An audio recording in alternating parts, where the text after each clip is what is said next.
Every child wants to make their parents proud. As a teacher, I've spoken to a few of them, and they'll be like, when I grow up, I would like to buy cars for my parents. I love the way they treat me.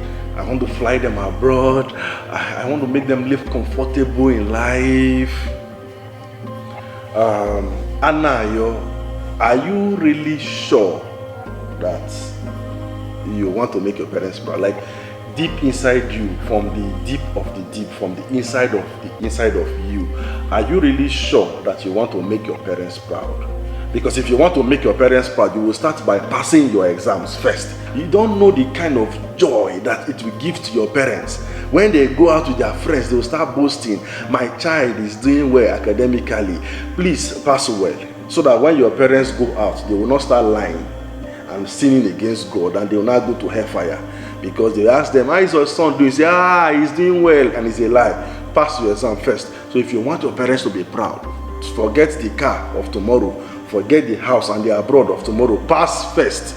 Pass your maths, pass your English. Yes, pass it first. That is the best thing you can do to make them happy and proud now.